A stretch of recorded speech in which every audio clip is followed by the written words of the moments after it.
As far as I know, I saw her right before Shavuot in person, Okay, and she's that's been good. coming to the class. She seems the same. Hashem should bless her.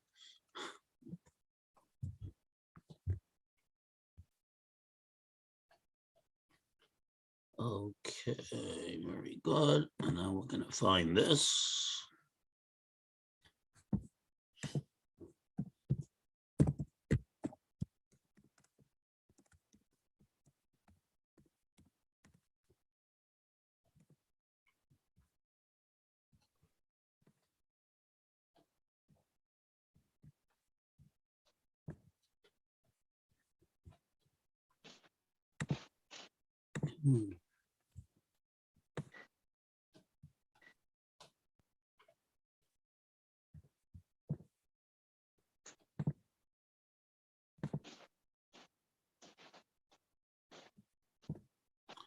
Okay, so we finished the story of how Daniel's friend, Shadrach, Meshach, and Abednego, how they had been saved, which are of course Achananya, Mishael, and Azariah, and he accepts God's greatness and stops trying to nudge the Jews to worship his idol. And again, there was a very large question as to what the purpose of this idol was, and so on and so forth. There's also the interesting question of where was Daniel at this point. And the fourth individual wasn't Daniel, but instead was an angel that Hashem sent to save them. Okay.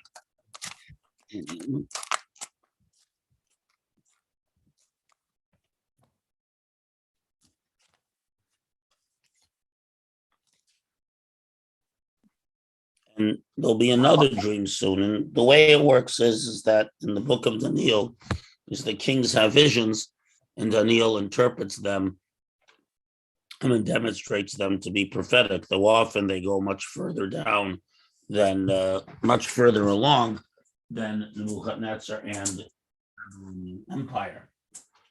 Just one moment, please. Good evening. Good evening, Natalie. Okay, so I guess Sylvia isn't coming tonight, but she did come earlier today, so we know she's okay. Give me one moment, please.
Okay.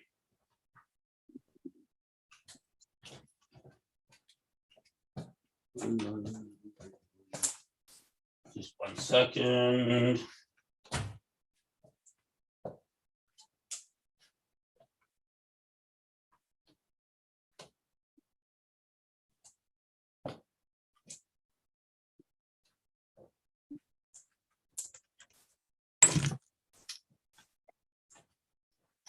Looking for something.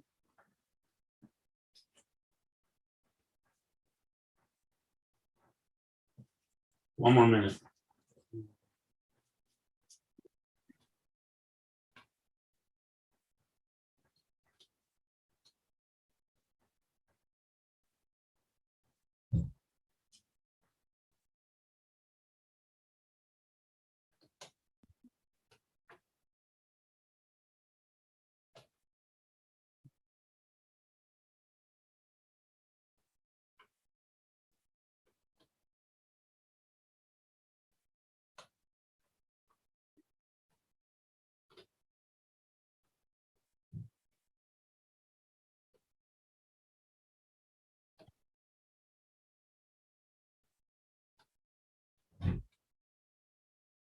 Okay, I found it.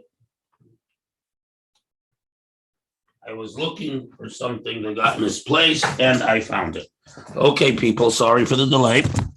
Now, so I wanted to address some of the things that we saw earlier.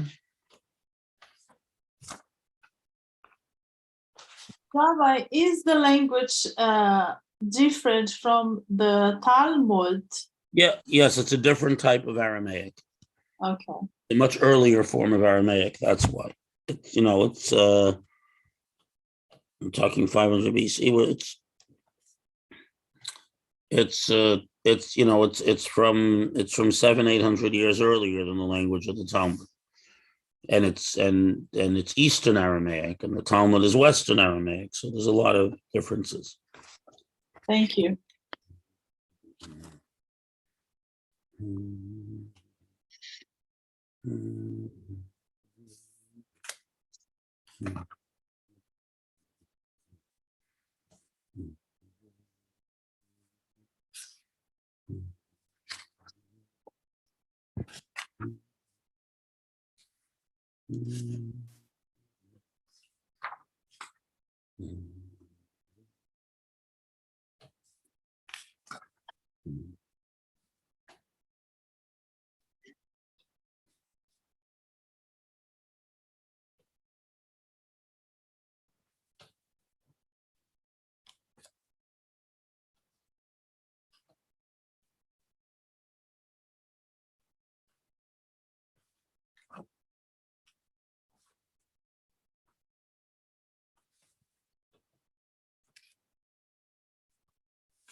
I'm looking for something here. Please bear with me.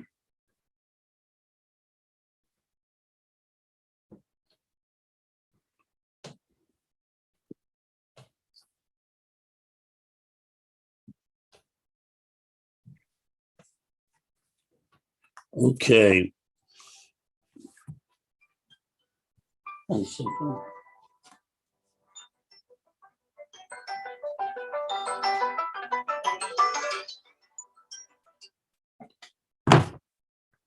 So the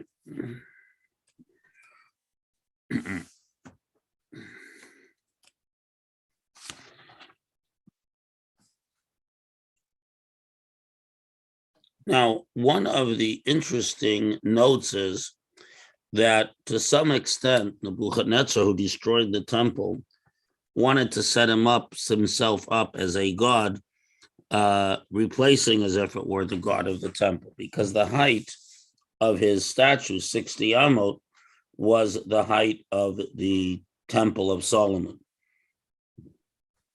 So he's sort of trying to create an alternative to the temple, and therefore he's very anxious that everyone, including the Jews, should bow down to it. But in the end, of course, he fails.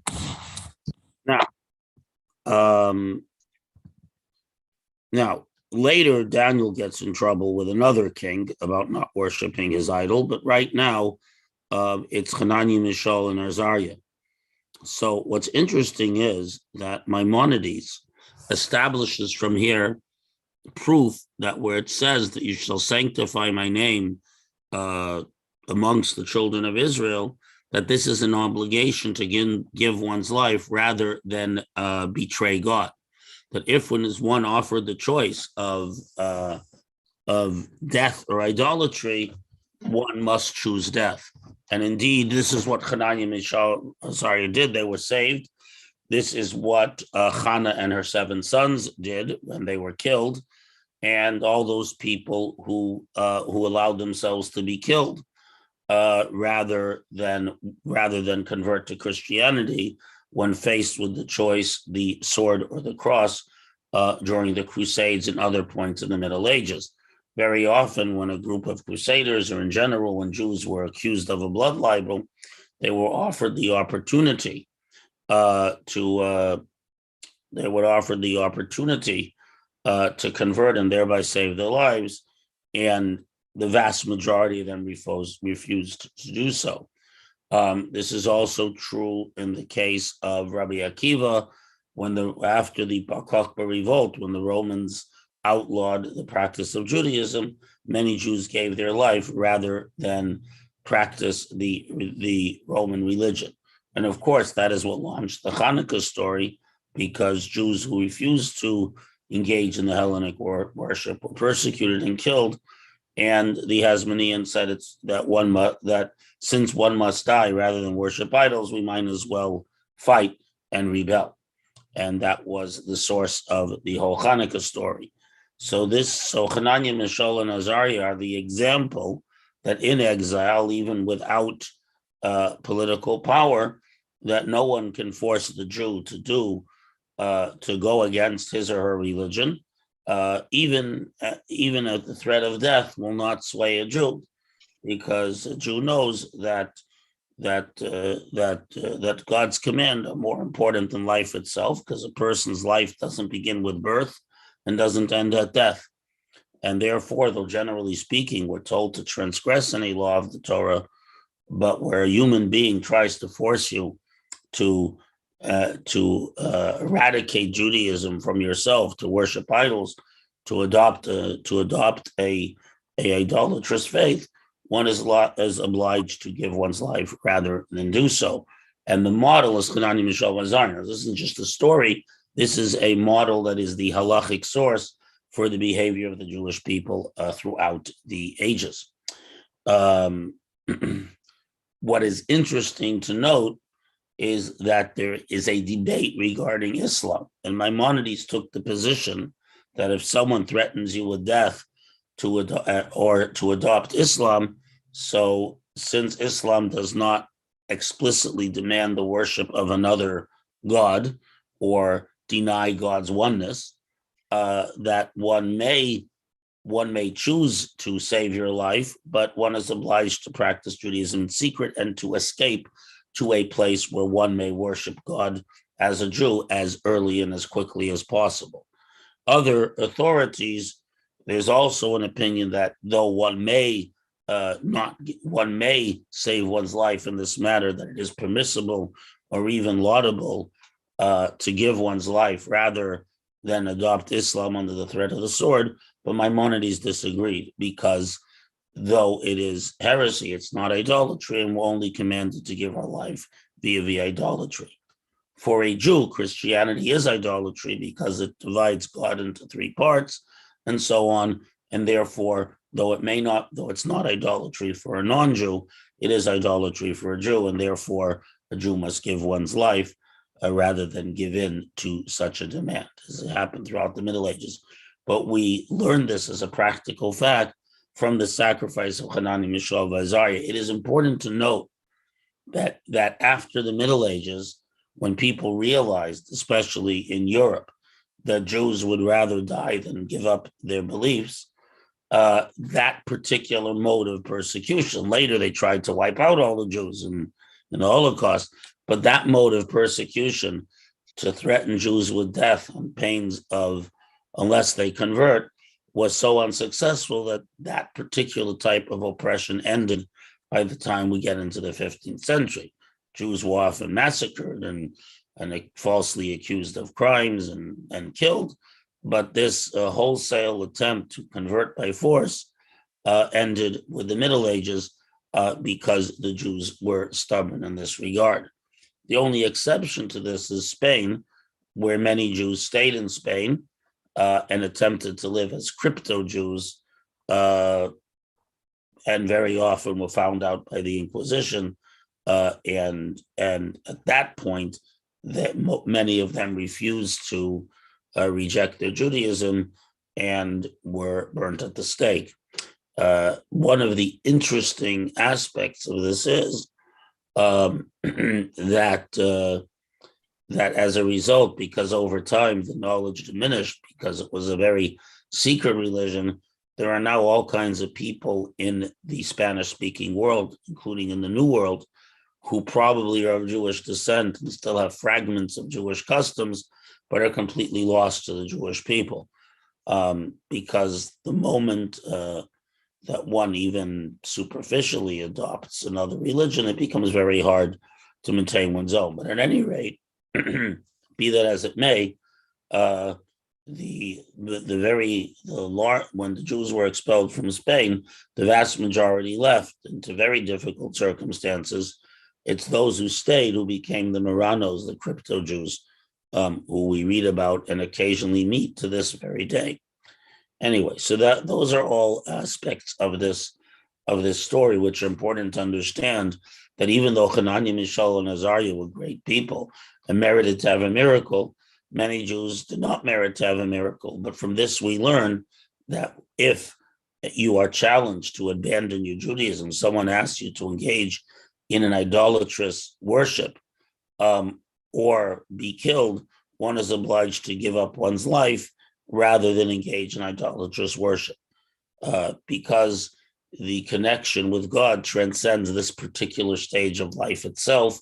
And more than that, a Jew needs to know that when it comes to his or her relationship to God and to their Judaism, there is no power on earth that can move them, because even the threat of death does not move us, because we know that we begin earlier and end later, that the death of the body is not the death of the person, of the soul.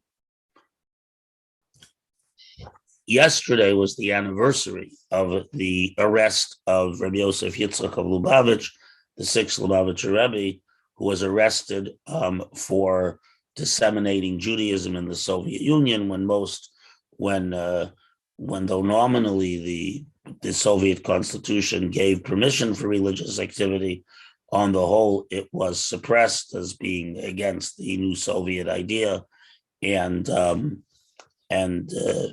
many Jews were killed for disseminating Judaism, and Rabbi Yosef Yitzchak almost was. When arrested, he was interrogated and asked to give up the names of the people in his network, which he refused to. And at one point, his interrogator, who unfortunately was a Jew, pulled out a gun and pointed at him and said, this little toy has convinced men far stronger than you to change their minds. To which he responded, this little toy frightens people who have many gods and only one world. I have one God and two worlds. It doesn't frighten me. And this is the essence of the behavior of Hananiah, Mishael, and Azariah, and all those people willing to accept martyrdom throughout Jewish history, whether they were saved or unfortunately they were not. So this moment in an exilic situation and the response of Hananiah, Mishael, and Azariah is an extremely important paradigm for the history of the Jewish people.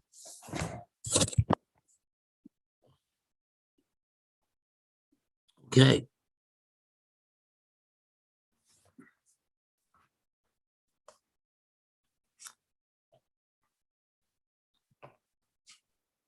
And as a matter of fact, we see later that when Mordechai refuses to bow to Haman, the sages see this as a similar outcome, because Haman carried an idol around with him.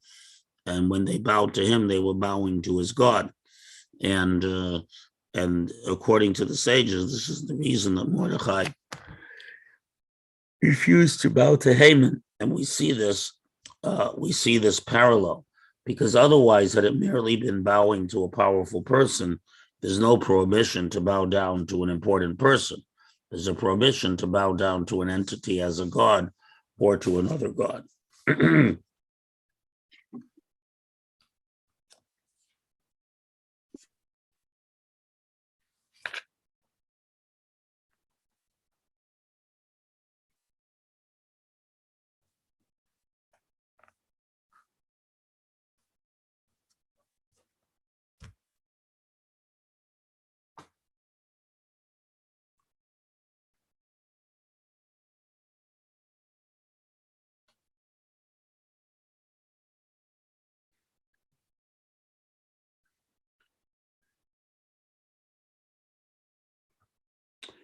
Okay, so the question is, where was Daniel? Now we have to, you have a question, someone?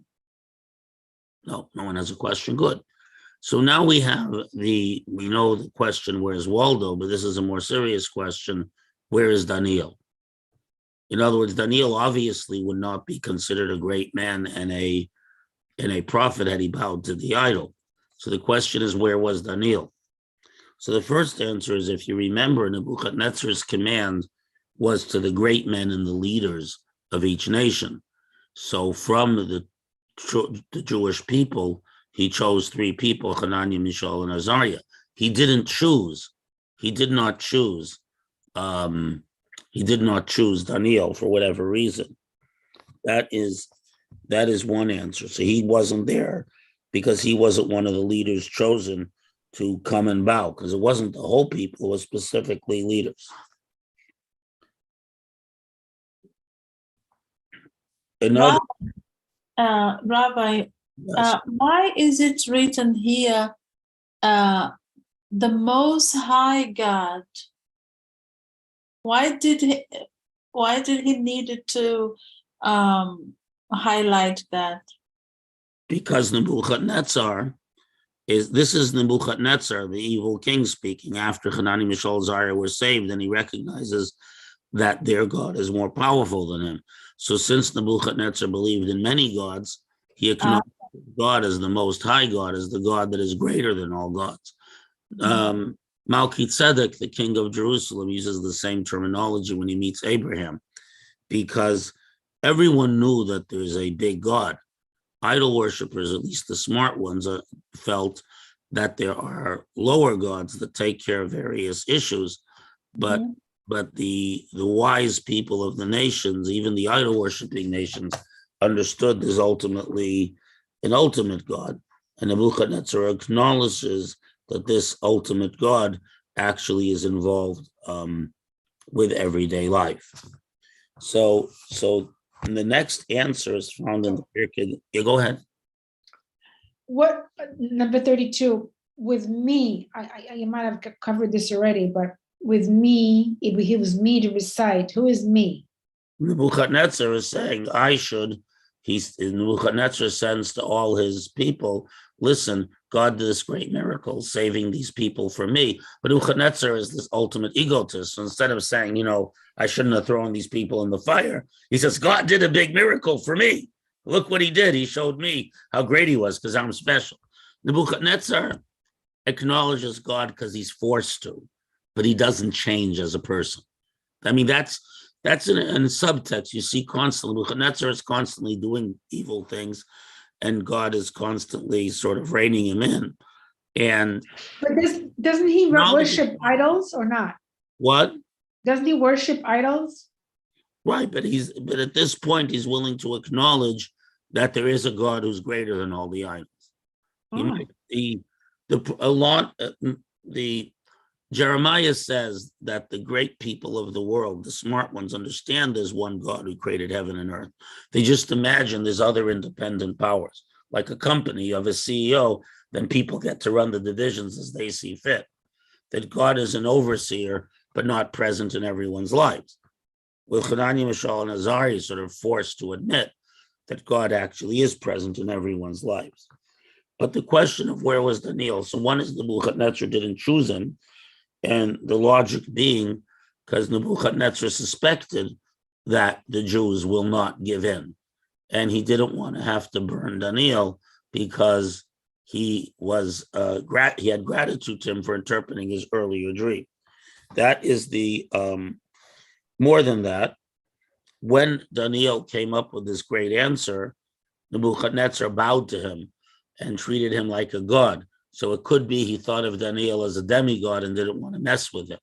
Again, Nebuchadnezzar is forced to acknowledge certain things, but his ego never lets him really change. The Talmud has another explanation that that Nebuchadnezzar has sent Daniel on an important mission. Remember, these four guys, Daniel, Chazai, Mishael, Zar, were all officers of Nebuchadnezzar's kingdom. That Daniel had sent him on an important mission. Another interpretation relates to the fact that Nebuchadnezzar bows to Daniel. So Daniel was worried that Nebuchadnezzar would treat him, as I just mentioned, as a demigod. So Daniel asked for submission in a distant land so that he shouldn't become an object of adoration or worship. So these are all reasons given by the Talmud as to why Daniel was not here when the command to worship the idol came, and he wasn't there to be thrown into the fire.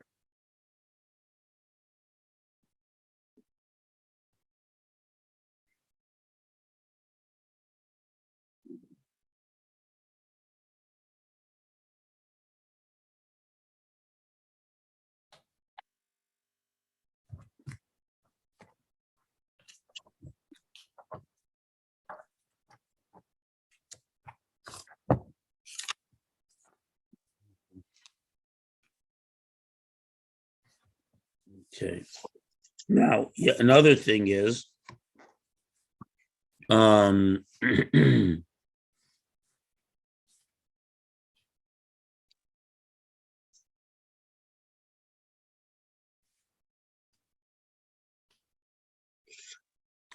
another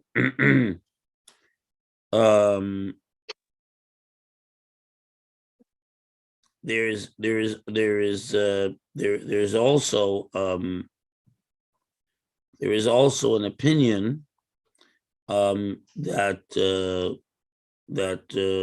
some of Nebuchadnezzar's descendants after the fall of Babylonian Empire ultimately converted to Judaism, which is an interesting end to this story.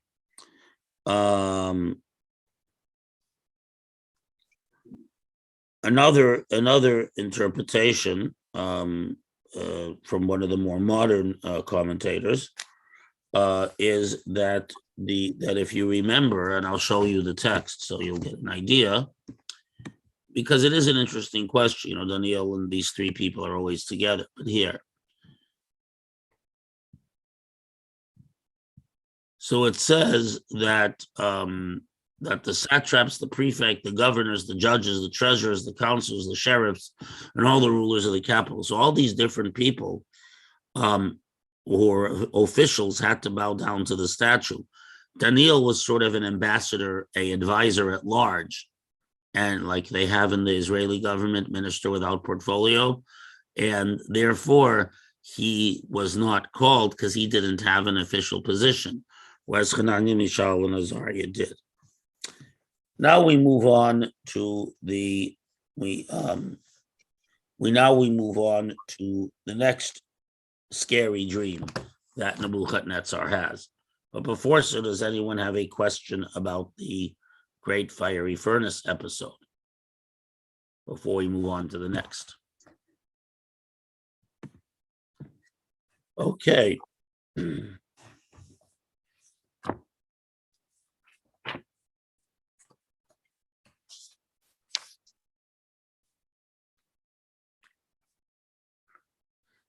Now we come to Nebuchadnezzar's second dream. There are several dreams of Nebuchadnezzar in the book of Daniel. We're now going to start the second one.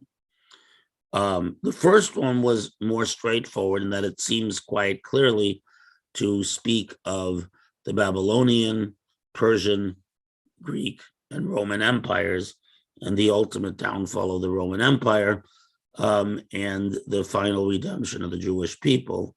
The Roman Empire being the longest because we assume that Western civilization, which is presently the paramount power in the world, is still a extension of Rome. So we're now sort of still stuck in the Roman period. But now he has a different dream with a different interpretation, different multiple interpretations.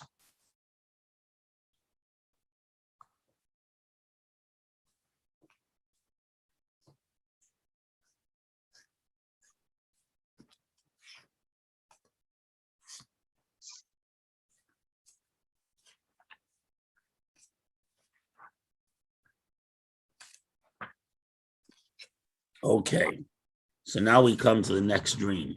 A lot of dreams in Daniel.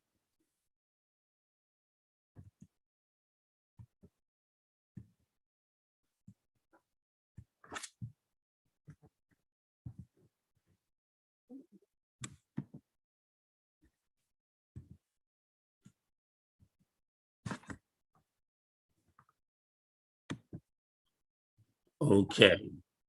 Anan Nebuchadnezzar, so now he calls for Daniel to interpret yet another dream. I, Nebuchadnezzar, Shalem Havis Bevesi, I was tranquil in my house, Viranan Behechali, and flourishing in my palace. Chalem Chazese, I saw a dream, Vayid Chalenani, and it frightened me. V'hahurin al Mishkavi, and the thoughts on my bed, V'chezve Roshi, and the visions of my mind, Yavalunani, frightened me. Umini sim ta'im la'anola kadamai. So I ordered once again to bring all the wise men of Bavel before me. They should let me know the meaning of the dream. And this time remembered the dream. So I sent the necromancers, the Ashvaya, the astrologers, the Kazdoi, the wise men of the Chaldeans, Vigazariah, and the demonologists. I told them my dream, they didn't tell me its meaning. So Daniel, that's his Jewish name, came before me, Dishmei Belshazzar, and his name is like Belshazzar, like the name of my God. He called him Belshazzar. Bel is the name of the Babylonian god. So he considered Daniel the equivalent of his God. Viduach Elohim Kadishim, and he has the spirit of holy angels in him. V'choma Kadma Yamre, and I told him my dream. Well, so Belshazzar means, Rashi says, the wise man of Baal. So Belshazzar, head of necromancers, the Anoyadas, I know, the Ruach Elohim Kadishim Bach, you have the spirit of the holy angels in you. And no secret is hidden to you. This is the vision of my dream that I saw. Now tell me its interpretation. So here's the vision. This is the visions of my mind on my bed. And this is one of the earlier biblical sources that assigns thinking to the brain. There was a tree in the midst of the earth, and its height was tremendous. And and the tree grew. It was sakif, and it became strong. It grew so tall, its appearance was seen to the end of all the earth. It was so tall, you could see it, from one hemisphere to the other. Anfei Shapir, it had beautiful branches, or actually it's leaves. Anfei means it's leaves. The Inbei Shagi, its fruit was plentiful. Umozon Lakula Bay, there was food for everyone under this beautiful tree. Tachasohi Tatalel Chevas Bara, under it the beasts of the field, the wild animals of the field took shade. Vanfoy Yodorin Sipari Shabai, all the birds that fly in the sky dwelt on its branches. And all flesh was fed from the fruit of this tree. That's the vision.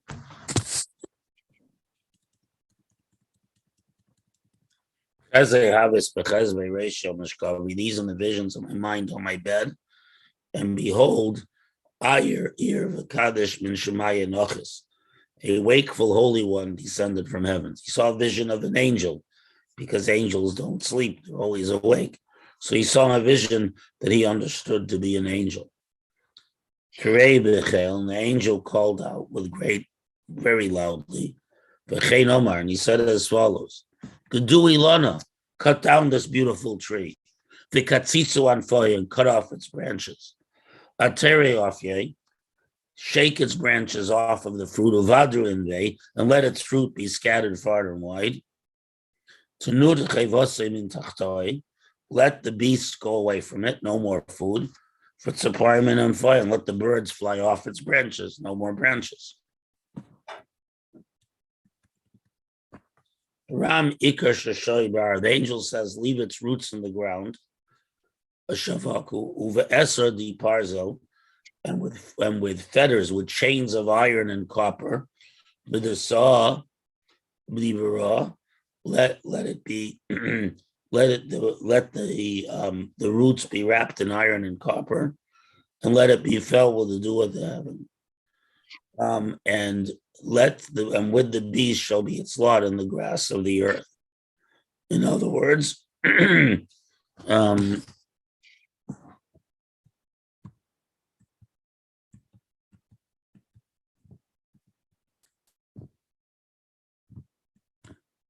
so now what's happening is that the tree is being described as a man, Chainim, and change his heart from a man's heart, and a heart of a beast will be given him, and 7 periods will pass over him.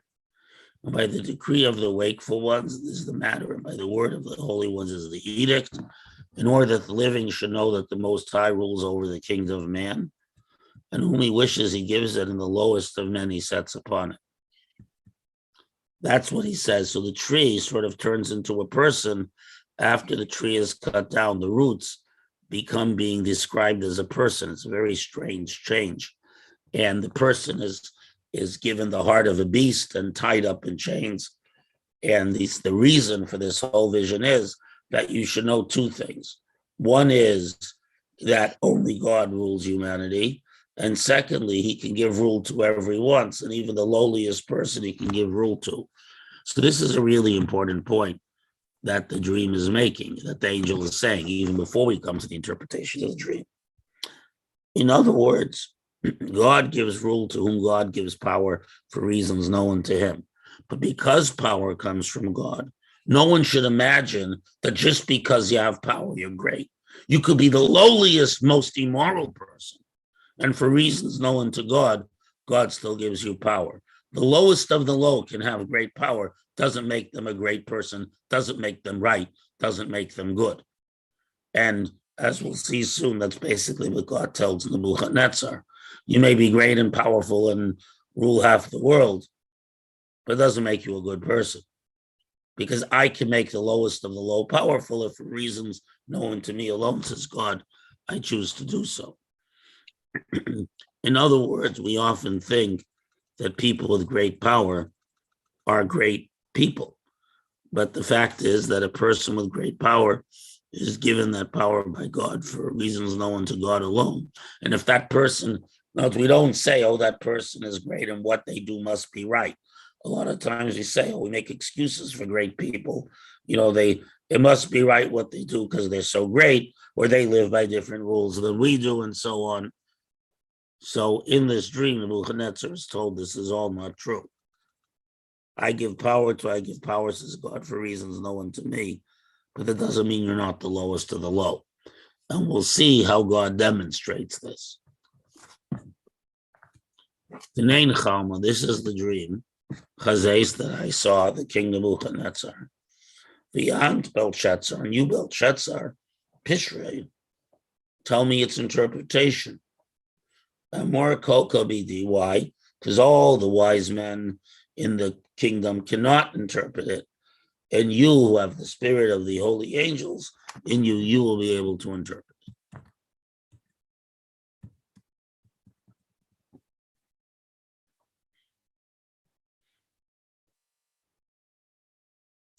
So now Daniel knows that the dream is a very bad dream for Nebuchadnezzar. So Daniel doesn't want to tell it to him because it's so derogatory that he doesn't want to tell this to Nebuchadnezzar, who quite famously has a very bad temper. So Adain Daniel Dishmei Belshazzar, Daniel, who's called Belshazzar, Ishtomam was bewildered and silenced. Ishtomam doesn't just mean bewildered, it means silence, as Rashi says. Kisha Achada, he was silenced for a period of time, for an hour, it says. And his thoughts alarmed him, because just wait till you hear what the interpretation is. Ane Malka, the king responded, and it says, Belshazzar, let the dream and its interpretation not alarm you. Belshazzar says, may this dream be for your enemies and its interpretation for your foes. In other words, this is going to happen to you, but you're going to wish that what the dream is showing is going to happen to your enemies. Ilana di Chazes, the Rava, the tree that you saw which grew and became strong, Berume Yimte Lishmayin, whose appearance was seen by the entire earth, the Ofye Shaper, and its branches of beautiful fruit was plentiful, which sustenance was fraud, which dwelt the beasts of the field, branches dwelled the birds of heaven. That is you, O king, because you have become great and strong, and reached the heaven, and your dominion extends to the end of the earth. And you've created a prosperous kingdom, albeit by conquest and murder and so on. V'di Chaza Malka, you saw a wakeful Holy One, an angel descend from heaven, and say, cut down the tree and destroy it, but leave its roots in the ground, chain him with fetters of iron and copper, and let him be with the beasts of the field, and be covered with the dew of the heavens, until 7 years pass over him. This is the decree of God which befalls upon you. They will banish you from mankind. Your dwelling will be with the beasts of the field. They'll feed you grass like the cattle, and with the dew of heaven you'll be drenched. You won't be in a house. And 7 periods will pass over you until you know that God rules the kingdom of men, and he gives it to whoever he wants, even to a lowly person like you. And that's what they say, leave the main roots of the tree, that the kingdom will remain yours as soon as you know that heaven rules and that you are nothing. I have a question. Is this dream and the first dream, there's a lot in common with the 2 dreams? Right, except the first dream is about the ultimate downfall of Nebuchadnezzar's empire. Here, Nebuchadnezzar was going to go insane and rave out of the mouth and eat grass like an animal. And for 7 years, he's going to be insane, and someone else is going to rule instead of him. And here it's about him himself, as a reminder that he has no power over anything except what God gives him.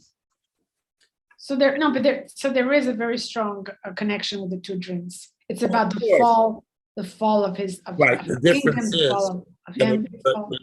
Ruth, you're right, but the difference is that he returns to his kingdom after the 7 years. So now Daniel gives a very interesting statement to the king. In other words, he says, look, it's decreed upon you for this terrible insanity to take you over. Why don't you be a little bit humble and become a better person? Indeed, O king, let my counsel please you. Your iniquity of all the conquests and murders, by showing mercy to the poor, perhaps your tranquility will last. In other words, maybe if you do lots of good deeds and you repent, maybe it wouldn't come quickly. So the Talmud says that therefore Nebuchadnezzar had 12 months before he went insane. So look at Rashi. Rashi quotes the Talmud. Perhaps there'll be time for tranquility, that the evil should not come swiftly. What did Daniel see to give Nebuchadnezzar good advice when he knew from the dream he was destined? He saw the Jews poor and humble by exile, going from door to door begging for alms, and he gave him advice to deal mercifully with them He said to him, these poor people you exiled are hungry, nourish them. And he did so. He opened the storehouses and fed them for a full 12 months. And by supporting the Jews for that period of time, they were able to get back on their feet. And by the time we come to the Persian Empire, they're already well off and so on.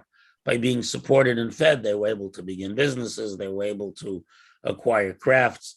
That year that they were supported gave them an opportunity to get on their feet. So instead of being impoverished exiles begging at the doors, they became people who were able to survive in exile and prosper in exile. And therefore he said, look, the decree can't be removed, but maybe you can delay the decree by doing good deeds. And his intention was to help the Jewish people. That is what the Midrash says that Rashi is quoting. I had a question. Sure. He says, I had this dream upon my bed. Well, I mean, what's the significance of saying upon my bed? Is there any... Because it was a sleeping dream and not a waking vision. In Oh, other words, because the Nebuchadnezzar is an evil person, he doesn't get waking prophecies. He only gets dreams when he's deep asleep that confuse him and upset him, that he has to seek interpretation from a real prophet. In other words, he clearly describes it as a sleeping dream and not a wakeful vision. Because there's a difference between a dream and a wakeful vision. A wakeful vision is much easier to interpret because it comes to a person in a very clear way. But Nebuchadnezzar was not worthy of such a thing. So each time he has a vision, it's always as part of a dream.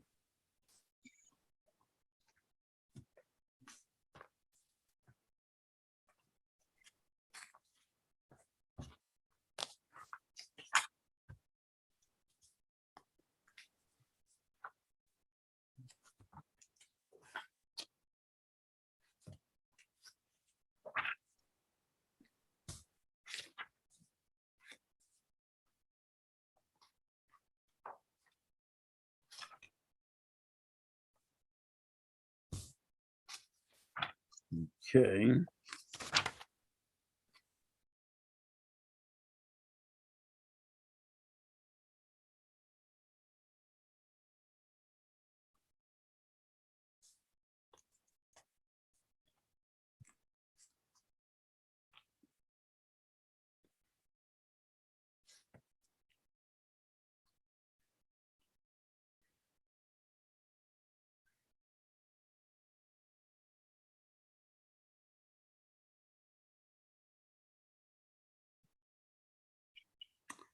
So now we come to what happens to Nebuchadnezzar. At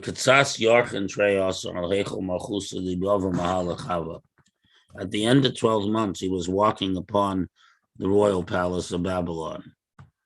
And Anei Malka, the king, said, is not the great palace, Babylon, which I built for a royal palace, with the strength of my power and of my glory. So now Rashi quotes the Medrash Tanchuma. He heard poor people coming. This is beautiful. I mean, he heard poor people coming to the door and crying out. He said, what is the sound of this multitude in my ears? The servant said to him, these are the poor, you arranged for a time to feed. He said, is this not the great Babylon? If I had squandered my storehouses, from where will I build all these palaces? From now on, I shall not feed them. In other words, he says, why am I feeding all these poor people? I could use the money to build more palaces. And that's the moment. So according to the Rashi, the moment he stopped feeding the poor, that's the moment that the decree fell on him. Od Musa Malka called that while the word was still in the kid's mouth, and a voice fell from heaven and said to you, Nebuchadnezzar, the kingdom is turned away from you. You will be banished from human beings. Your dwelling will be like the beasts of the field. They'll feed you grass until 7 years passes over you, until you know Most High rules over the kingdom man, till he wishes he gives it. At the matter was filled upon Nebuchadnezzar, and he was driven from man. He became crazy, and he ate grass like the cows. and he lived outside. His body was covered with the dew of heavens. His hair grew like the feathers of eagles, and his nails like the claws of birds.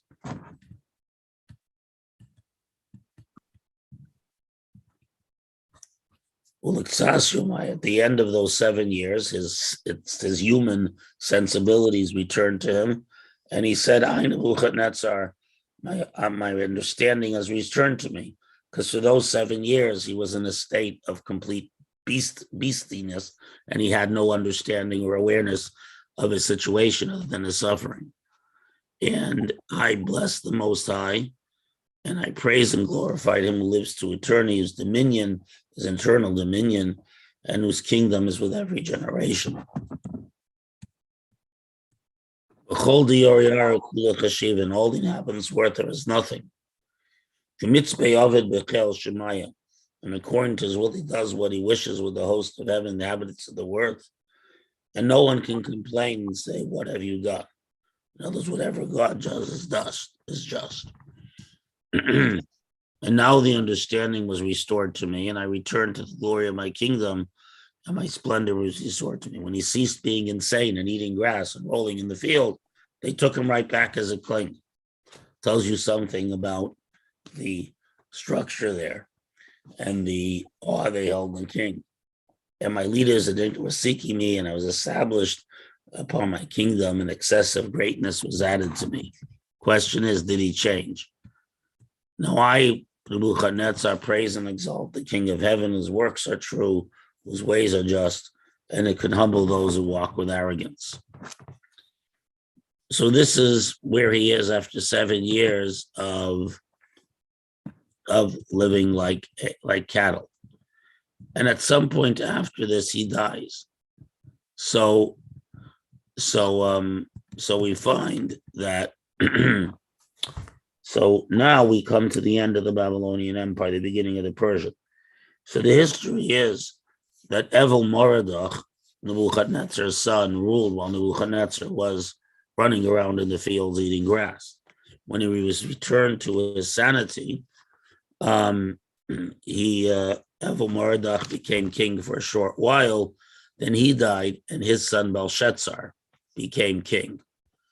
And Belshazzar is the last king of the Babylonian Empire, and he is the one who the decree of the destruction of Babylon that we see in Nebuchadnezzar's first dream is placed upon him.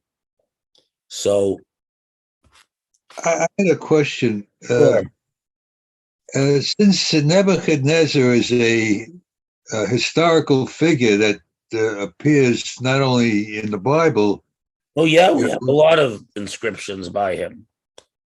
Now, historically, did he do other histories describe the same fate to Nebuchadnezzar as it's mentioned in the Bible?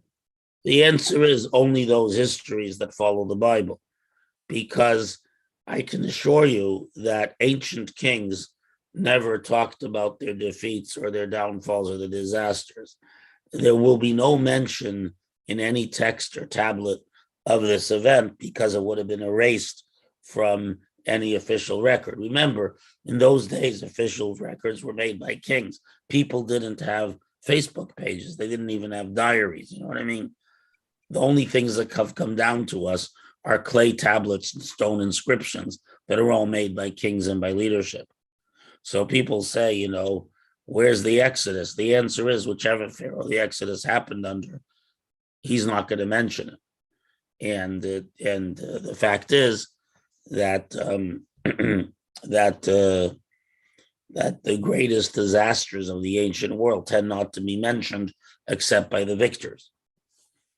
So there would be no mention of Nebuchadnezzar rolling in the grass, eating grass, and living like an animal, because he wouldn't have liked it. So I would not expect that there would be any historical aspect of this. Only the experience of the Jewish people and the fact that they have acknowledged these texts and passed them down from generation to generation.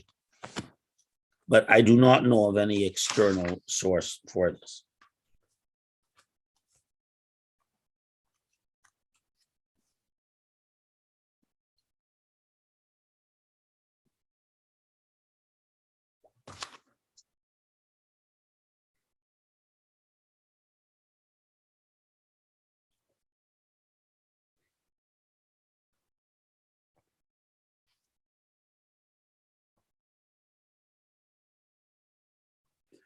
The Ibn Ezra discusses a feral person in Sardinia who had run away from home. He had gone crazy, and he lived with the animals and ate with them and acted like them. And when he was brought back, he would always run away to live in the fields. There are stories of feral children and so on. So the basic premise that an insane person might behave this way is not so far out. So Ibn Ezra discusses this.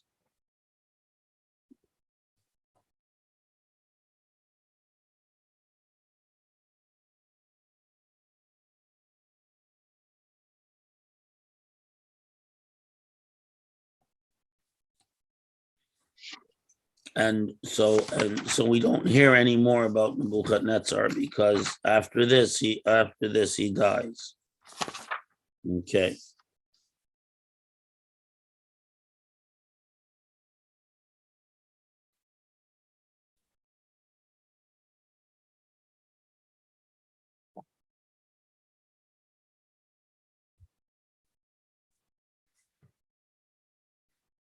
Just one moment.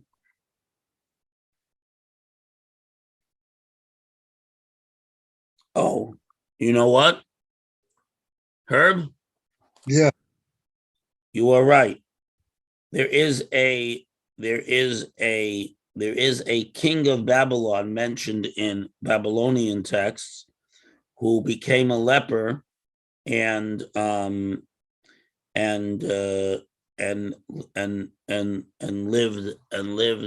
in the wilderness to the south of Babylon for 7 years. What do they name? Do they say that he's Nebuchadnezzar? That particular. Well, they call him Nebuchadnezzar, but that might be another name for Nebuchadnezzar. Okay. So there actually is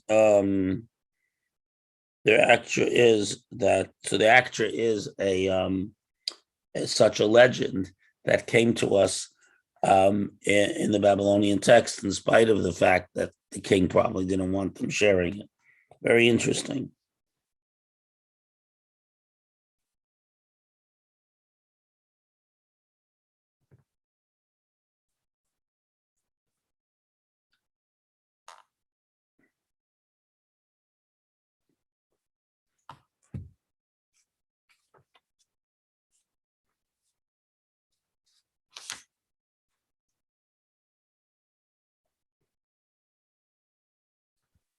Right. So Evil Merodach before Belshazzar ruled 23 years, but he may have also ruled for 7 of the years Nebuchadnezzar was crazy.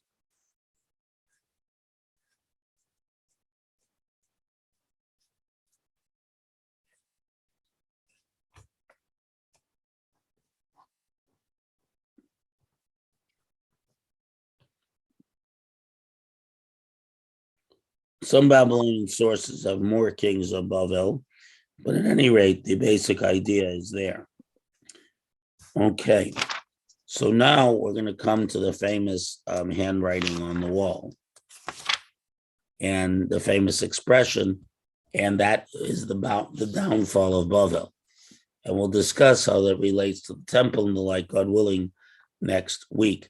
There is no Talmud class tomorrow, but there will be one on Wednesday. Take care, everyone. Thank you, Rabbi. לילה טוב, חברים. Good to see you all. Thank you. Good night, everybody. Right.